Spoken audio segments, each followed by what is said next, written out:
Hello, everyone, and thank you for joining me. This is Michael Voss, the Dragon of the Southern Tier, speaking on No Soundbites Allowed. And I'm happy to be here with you. Well, no, actually, I'm not. It's upsetting. It's 7:30 in the morning on June 9th, and I'm speaking to you because I'm upset, because I had difficulty sleeping last night. Whenever someone is attacked in a community, it's upsetting. When that person's elderly, even more so.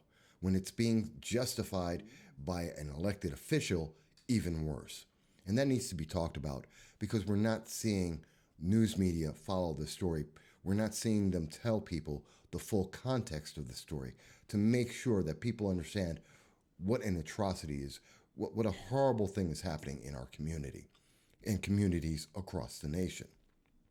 So let me bring that full context so that we can truly understand what's going on here. And I'll try and be brief. Now, as many people know, there is an organization which is called Progressive Leaders of Tomorrow. This organization is a far left radical offshoot of the Democratic Party, progressives, and they have a very unique viewpoint on the nation. In fact, it's a very socialist viewpoint by their own declaration, their own goals. And these individuals go around the country in various cities through their cells and disrupt the public. Some people find this to be a good thing.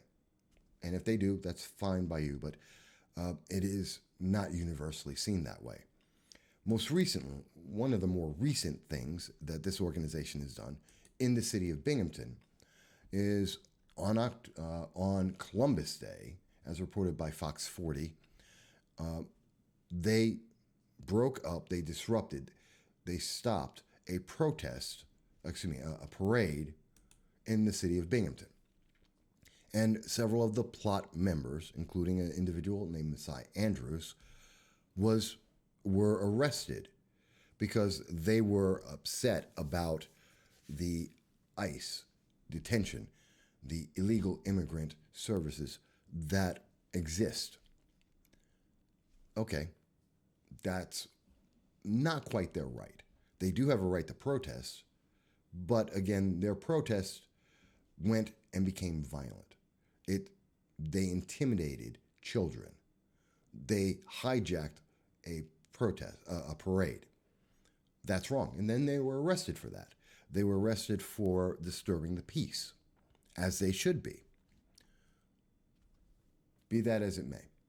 That's the organization that has been involved, PLOT, Progressive Leaders of Tomorrow, that has been involved in creating the George Floyd protests, not only in New York State, but across the country.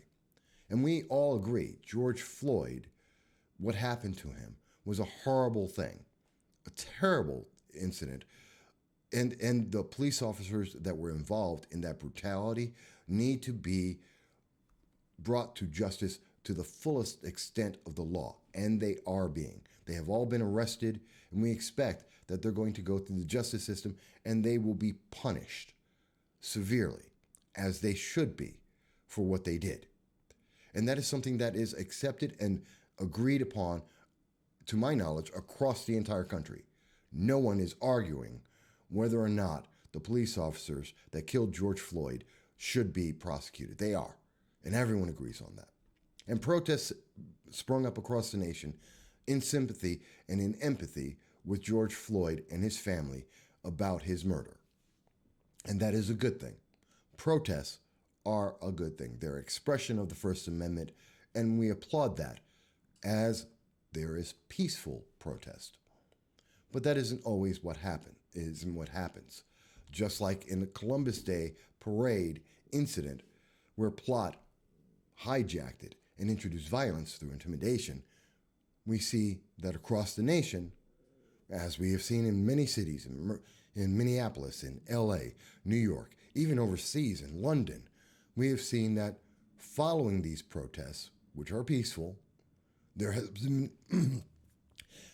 been violence, a lot of violence. Violence that has destroyed cities like Minneapolis, violence that has destroyed entire communities in New York, LA, Chicago, Dallas, Utah.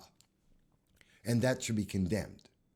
It isn't universally condemned, and it is often conflated and confused by news media as a protest. Rioting and looting are not protests. The moment that violence is introduced into a protest, the moment it becomes a riot, the moment it becomes looting, it is not a protest. It is not about George Floyd or anything else. It is only violence. It is a crime. They are completely separate things. And people who have protested peacefully often are not the people who are rioting and looting, though in some cases they are. And it should be addressed in that context. And in many cities, we have seen that there have been protests that took place, including in Binghamton, New York. Follow me here. I'm giving you context. On May 31st, there was a peaceful protest, and 1,000 people, possibly more, joined together to protest the death of George Floyd. And it was peaceful. It was peaceful up until late in the night on May 31st. And at that point, a group of individuals, no one knows who, came out in the middle of the night and they destroyed Recreational Park, or the playground in Recreational Park. Now, this is important. Recreational Park is one of the largest parks for handicapped children in the Northeast of America. That was a horrible event. That was terrible. And the individuals who did that are being sought by the police today.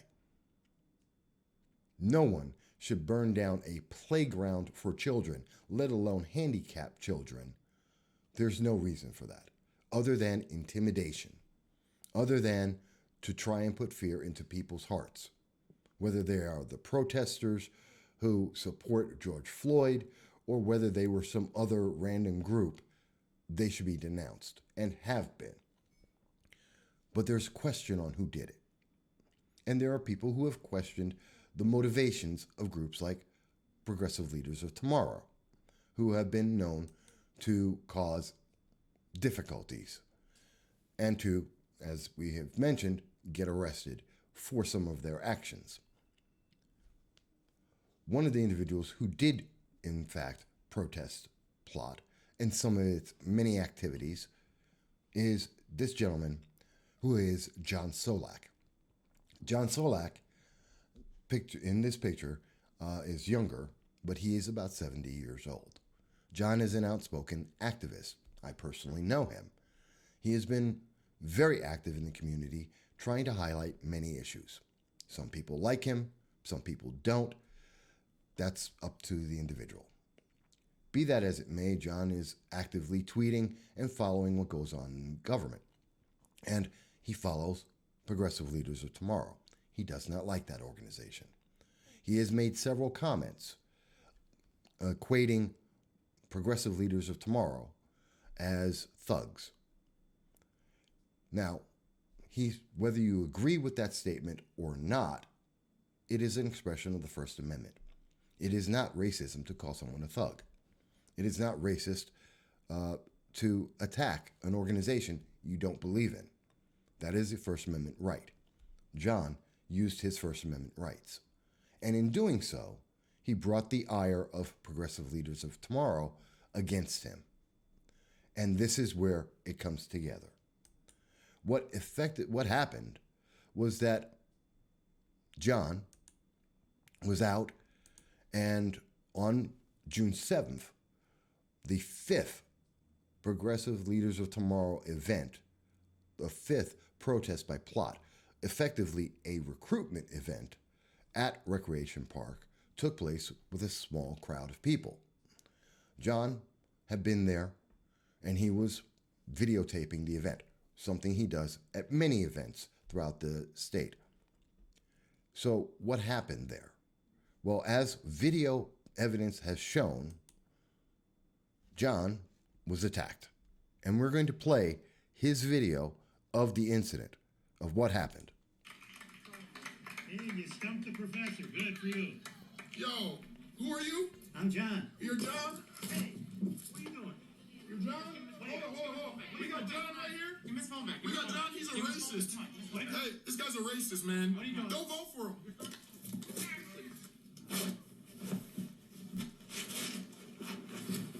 Well, there you go. I congratulated the guy on his point, and he attacked. So there you go. Well, it wasn't peaceful. It wasn't peaceful. Huh? He didn't? Well, yeah, I think he did. Huh? Okay, where do I file the report on that one? We have to call the cops. Okay, okay, I know you know how to set it. okay. Oh shit, what up, you racist fuck? I can say he's a racist. No, that's not I didn't know that he was.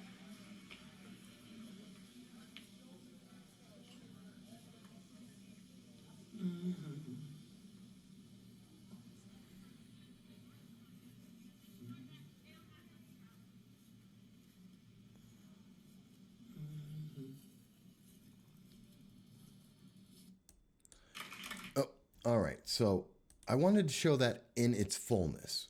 And again, I want to remind you, the man that was assaulted, the man who had the camera in his hands, is John Solak, a 70-plus-year-old man. I think you can see the difference between that 30-something-year-old man who, in the video, assaulted John. I don't think there was a physical threat from John. He's just not. There may be 70-year-old men that are very fit and able to put up a fight. John isn't one of them. Now, let's understand the context here. Because John has been in disagreement with Progressive Leaders of Tomorrow, because he does not like that organization, because he has said things that that organization doesn't like, he has been labeled a racist. And he has been, and by the way, John is running for the Binghamton School Board, but he has been labeled a racist because he does not agree.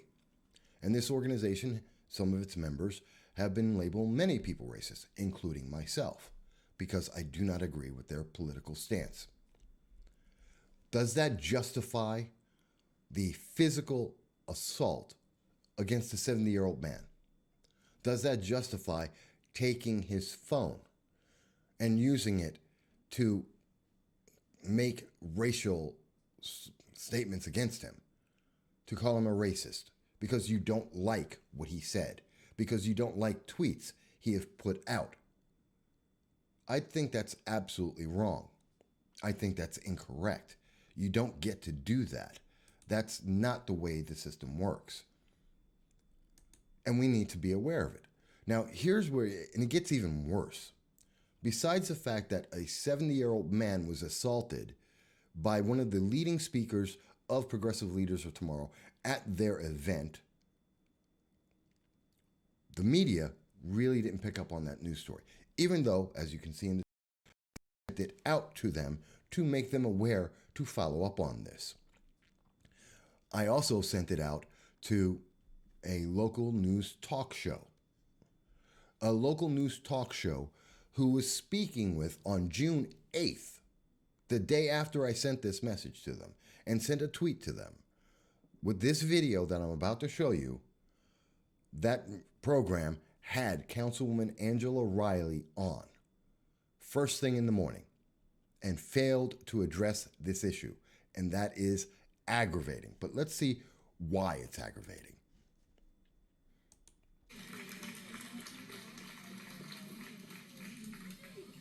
Yeah, I got attacked. You missed it. I got attacked. Physically attacked. You're throwing the darts. Huh? You are throwing the darts. I'm not so that justifies an attack? No, but why throw a rock and then run? I didn't throw a rock and run. John, you've been throwing rocks for a while now. I've been here for Let's 40 be for years. real. You don't No, know. but let's be for real. You and I talk on the street. Right. We talk on the block. Yeah. And what you've been doing lately is inflammatory. Well, I've got hundreds of threats against me, including death you threats. started it. Oh no! I didn't start it. Let's be I can real. prove be it. for real. I can prove it that the death threats and the physical violence threats and the hate and the We have to look and self-assess. Yeah. Self-assessment is key. Yeah. Do you approve of me getting attacked? Self-assessment is number one. No, I'm interested in, I was attacked. I was attacked, I was physically attacked. Have you been physically attacked? Huh? You okay? Yeah. Just trying to have a conversation with you. Sure I was. No, oh, okay, keep lying, keep lying.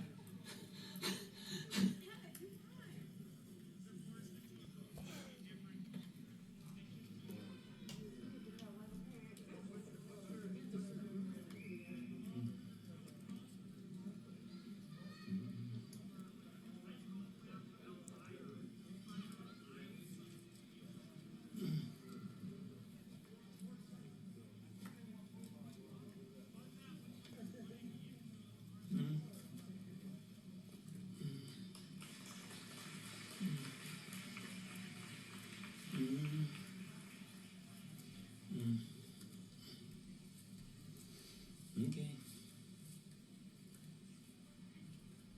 Well, I guess we gotta go to the police station now.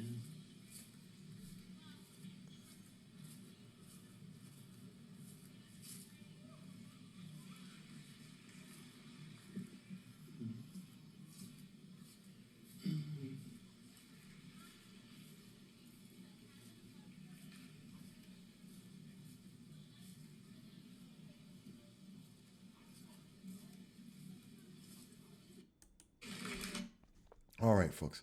So I wanted to make sure I played that in its fullness because other news media organizations are not showing it fully. In particular, Fox 40 News did not show that video. Their coverage does not show all of this in context.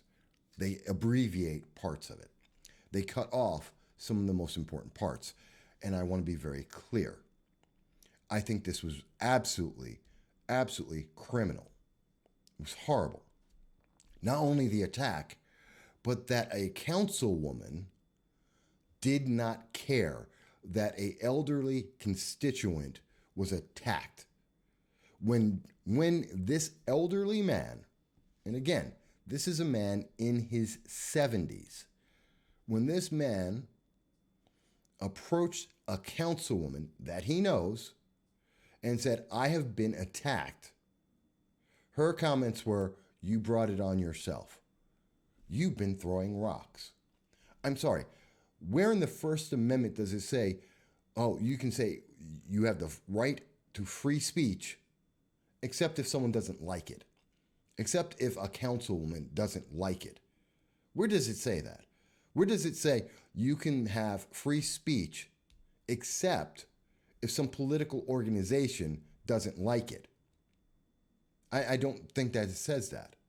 And I think it's absolutely aggravating. It is insanely crazy that a councilwoman, when presented with a constituent, an elderly constituent, who has said, I was attacked, her thoughts were, oh, well, that's your fault. Really? That's her concern? You shouldn't have said what you said. At what point in sharing a personal thought, by saying that progressive leaders of tomorrow are thugs, where does that lead to, I can physically attack you? In fact, there was another tweet which said that where John Solak equated the progressive leaders of tomorrow as animals. Is that racial? No, it's insensitive, but it's not racial. Although some people can take it to be racial. And they can take thugs to be racial. And that is an interpretation. And maybe it was, or maybe it wasn't. Even if it were, to give full context here, even if it were, does that mean that you can then beat upon 70-year-old men? That members, elected officials, can then turn around and say, too bad for you. Really? So if you've ever put out a tweet that someone could have a disagreement with, according to Angela Riley, that justifies someone taking physical force against you. That is insane. That is not America. That is not what we are about. But apparently, that is what Progressive Leaders of Tomorrow, some of its leadership, believes in. And that apparently is what Angela Riley, a supporter, a documented, reported supporter of Black Lives Matters, that's what she believes in. And to go back to the October event, when Progressive Leaders of Tomorrow, its leader, Masai Andrews, were arrested for disturbing the peace, for disrupting a parade that they did not need to disrupt, Angela Riley came to their defense and said that they were right. She supported them. Fine. So we understand that this councilwoman is a supporter of Progressive Leaders of Tomorrow. She is a supporter of Plot. Fine. You can support anything you want as an individual. That's her choice as an American. But that doesn't mean that she gets to justify and say that it's okay to attack elderly people. That is like saying, I believe, it is akin to saying, oh, the playground was burned down. That's okay because it was a white playground. White kids use that. White handicapped kids use that playground. It's okay. Where's the difference? Because there really is no difference. You cannot justify violence, senseless violence, against some of the most at-risk individuals in our community, and you can justify that by saying, I didn't like what you said. You don't have to like what it said.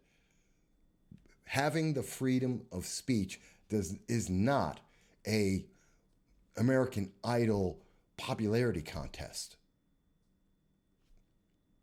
I'm very upset about that. Now, here's the final piece of this. I hope you're still with me on this all. Very simply, this was sent out, again, to all the news media. It was sent out to a talk radio show. On that WNBF talk radio program on June 8th at 9:30 in the morning, Angela Riley, Councilwoman Angela Riley, appeared.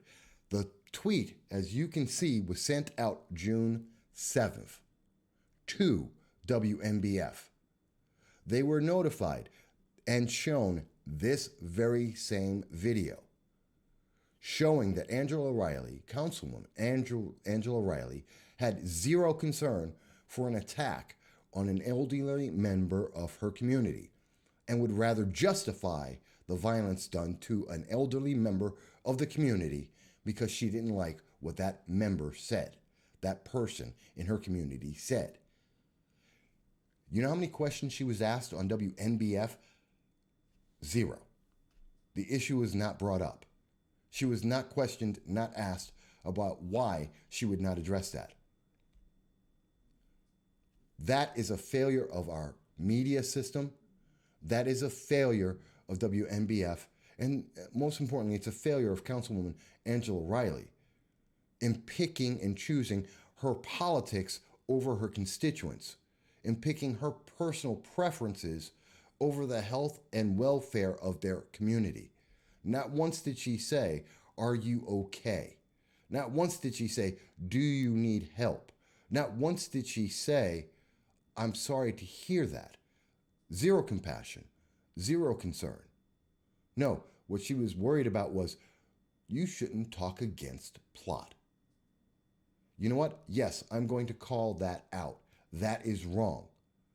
Whether or not, no matter what John Solak had said, no matter how you may feel about what John Solak said, that does not justify violence against him. And when an elected official is willing to disregard the welfare of the public for their personal preferences, their personal political preferences, that is something that needs to be called out. And the news media needs to do that. And that kept me up tonight. And the public needs to see this in full context, as I have just shown, not in a minute and 45 seconds for the entire story. It takes longer than that. Now, I know Angela Riley has said, and I'm quoting her here in the article that comes from Fox 40 on June 8th, and she says, well, I know what I said. I just wanted him to be accountable for what he's been doing. You can't light the fire and run when the blaze takes over. I'm sorry, let's be very clear. Angela Riley is saying you can't speak with the First Amendment rights that you have, and then anything that happens to you because you've spoken with the First Amendment, well, it's okay to have violence against you, even when you're a 70-year-old man. I'm sorry, Angela Riley, I disagree with you. I disagree with the leaders of plot that committed this attack. I disagree completely. Maybe you think that's the way America should be. Maybe you think people should be limited in the way they are able to speak. Maybe you will attack me again. Some individuals will attack me again for being able to speak out about this. Go right ahead. But I do not believe it is justifiable to attack an elderly man because he spoke. I do not believe it is justifiable for an elected official to say that it's okay to attack people if you don't agree with what they say. I disagree with Angela Riley. I disagree with progressive leaders of tomorrow. That group should denounce this attack. They should denounce one of their speakers and possible leaders of that organization for this attack, and they should publicly apologize to John Solak for this attack at their event by one of their key members. And Angela Riley should come out and at the very least apologize for this. And she should be held accountable for her lack of compassion, her lack of concern, her preference of politics over the welfare of her constituents. Because ultimately, at the end of the day, whether you agree with plot or not is immaterial. Whether you agree with John Solak or not is immaterial. At the end of the day, the answer is you one day will be John Solak. One day you will have a disagreement with the political preferences of some elected officials like Angela Riley or progressive leaders of tomorrow. And on that day, they're going to say, we're okay. We're justified in using violence against you because they did it to him. And one day, you may be black, Asian, Hispanic, white, male, female, straight, gay, young, old, I don't know. But when that day comes and someone says, I didn't like what you said, so I'm going to use violence against you, let me ask you, do you want an elected official like Angela Riley saying, well, you brought it on yourself? Or do you want someone to say, can I help you? Can I help make sure you're okay? And remind others that it's the First Amendment. You don't have to like it. You don't have to agree with it. And you definitely don't get to use violence against it. I look forward to hearing what other people think. Maybe I'm wrong. Maybe I just didn't get enough sleep last night. But I think this is wrong. I think this needs to be spoken about, and I am speaking about it. I look forward to hearing what you think about it. Do you think it's justified to attack an elderly man because he said something you may not like? Do you think it's right for an elected official, Angela Riley in this case, to totally disregard the health and welfare of one of her constituents because she didn't agree with his political stance? Is that what America should be? I'm sure that has nothing to do with George Floyd. I am sure that has nothing to do with the protests we universally agree with. And I am sure that is not what the First Amendment is about. But I look forward to hearing what you think. Thank you.